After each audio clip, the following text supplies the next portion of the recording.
आज हम कक्षा 11वीं में राजनीति शास्त्र में हमारा पहले अध्याय का रिवीजन हुआ, दूसरे अध्याय का रिवीजन चल रहा है।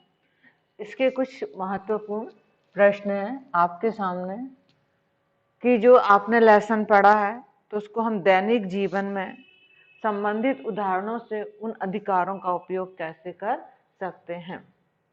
तो जैसे आपने मौलिक अधिकार पढ़े, स्वतंत्रता का अधिकार, समानता का अधिकार, बहुत सारे अधिकार पढ़े हैं, जीवन का अधिकार। तो हम इस प्रकार देखते हैं कि एक ऐसा आप प्रश्न को ध्यान से पढ़ेंगे और यहाँ बताएंगे कि कौन से मौलिक अधिकार का यहाँ उपयोग हो रहा है, किस मौलिक अधिकार से ये संबंधित है। और साथ में राज्य के नीति निर्देशक तत्व। तो एक प्रश्न है, आप ध्यान से पढ़ेंगे। गरीबों के बीच काम कर रहे एक कार्यकर्ता का कहना है कि गरीबों को मौलिक अधिकारों की जरूरत नहीं है। आप 6 मौलिक अधिकार पढ़े हैं। उनके लिए जरूरी यह है कि नीति निर्देशक सिद्धांतों का कानूनी तौर पर बाध्यकारी बना दिया जाए, क्योंकि जो राज्य के नीति निर्देशक तत्व हैं वो मतलब बाध्यकारी नहीं है। क्या आप इससे सहमत हैं? अपने उत्तर का कारण बताइए। इसलिए क्योंकि जो है गरीबों, क्योंकि गरीब जो बहुत ही ज्यादा गरीब होते हैं उन्हें मेन आवश्यकता होती है जीवन का अधिकार, अपनी भूख को शांत करना। तो यहाँ पर ये एक उत्तर है। ये मैं व्यक्तिगत रूप से कार्यकर्ता के विचारों से असहमत हूँ, क्योंकि तो उसने बताया है कि जो नीति निर्देशक सिद्धांत है, यदि उनको हम कानूनी रूप से बाध्यकारी बना दें, उनको हम नियमों में पारित कर दें, तो भी श्रमिक को मौलिक अधिकारों की आवश्यकता होगी। जो 6 मौलिक अधिकार हैं तो भी आवश्यकता होगी, चाहे वो धनी हो चाहे वो निर्धन हो, उसे मौलिक अधिकार बहुत आवश्यक होंगे और मौलिक अधिकार के द्वारा ही समानता एवं स्वतंत्रता का अधिकार मिल सकता है। ये 2 महत्वपूर्ण अधिकार थे, समानता का अधिकार और स्वतंत्रता का अधिकार। तो यदि हम नीति निर्देशक तत्वों को बाध्यकारी बना भी दें तो उससे मौलिक अधिकार की जरूरत तो पड़ेगी। तो बाध्यकारी बनाना संभव नहीं है, क्योंकि जो मौलिक नीति निर्देशक तत्व हैं वो एक कल्याणकारी राज्य की क्या करते हैं, स्थापना करते हैं।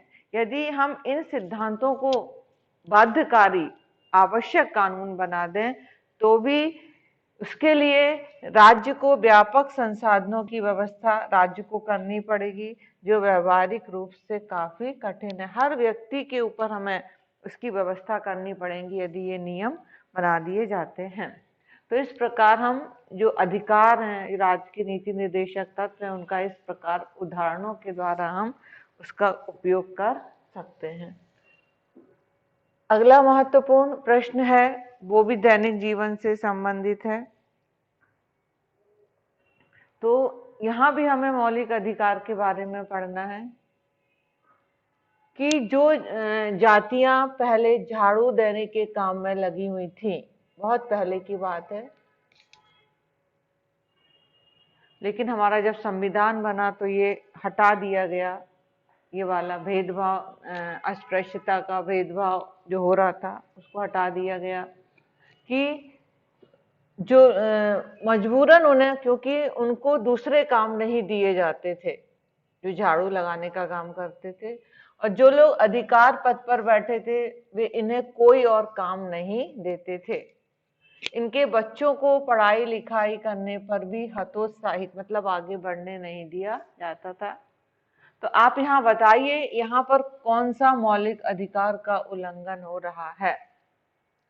तो आपको मालूम है कि समानता का जो अधिकार है उसका उल्लंघन हो रहा है कि समान व्यक्ति होते हुए भी जाति के कारण उन पर भेदभाव किया जा रहा है।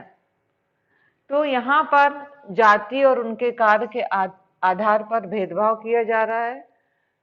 सभी नागरिकों को बिना किसी भेदभाव के हम अधिकार के पद पर या शासकीय नौकरी पर आसीन होने का क्या है, अधिकार है।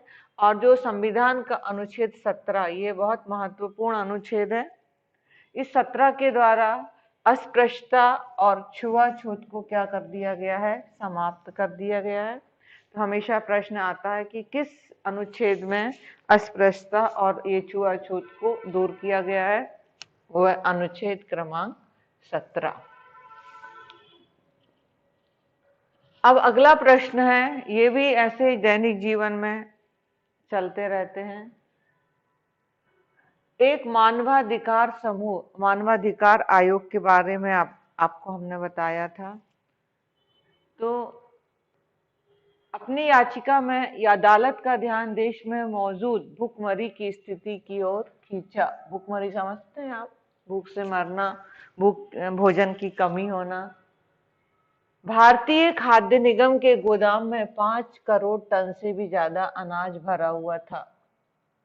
शोध से पता चला कि अधिकांश राशन कार्डधारी को यह नहीं जानते थे कि उचित मूल्य की दुकानों में कितनी मात्रा में वे अनाज खरीद सकते हैं, मतलब उनको जानकारी नहीं थी। मानवाधिकार समूह ने अपने याचिका में अदालत से निवेदन किया कि वह सरकार को सार्वजनिक वितरण प्रणाली में सुधार करने का आदेश दे। और इस प्रकार ये प्रश्न है। तो हमारा एक प्रश्न, ये तो हमने आपको बताया। तो फिर इस मामले में कौन सा अधिकार शामिल है? ये अधिकार आपस में, इसमें 2-3 अधिकार शामिल होंगे और ये अधिकार आपस में किस तरह जुड़े हुए हैं।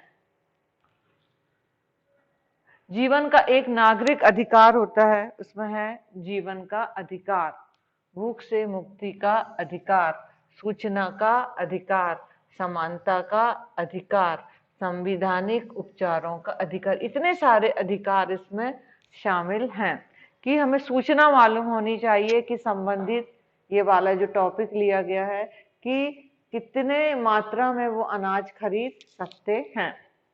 तो जो मानवाधिकार समूह है उसने न्यायपालिका में याचिका दायर करना में कौन से अधिकार का उपयोग किया? संवैधानिक उपचारों का अधिकार। और यदि मान लो उसकी भूख से मौत होती है, भूख से संबंधित है, तो वो है जीवन का अधिकार, जीने का अधिकार। इसका उल्लंघन है क्योंकि देश में ये माना गया है कि भूखमरी की समस्या ना हो। राशन कार्ड होने के बाद भी उसे जानकारी नहीं मिली कि अनाज की कितनी मात्रा मिलनी चाहिए। ये अधिकार है सूचना का अधिकार। तो ये सारे अधिकार एक दूसरे से संबंधित हैं और इन पर ही जो अपने स्वतंत्र नागरिक है उसमें ये लिखे हुए हैं और इनको नागरिकों को इनसे हमें वंचित नहीं करना है। तो इस प्रकार आप ये उत्तर अपने दिमाग से पढ़कर आप दे सकते हैं। फिर उसी में एक प्रश्न है, क्या यह अधिकार जीवन के अधिकार का एक अंग है?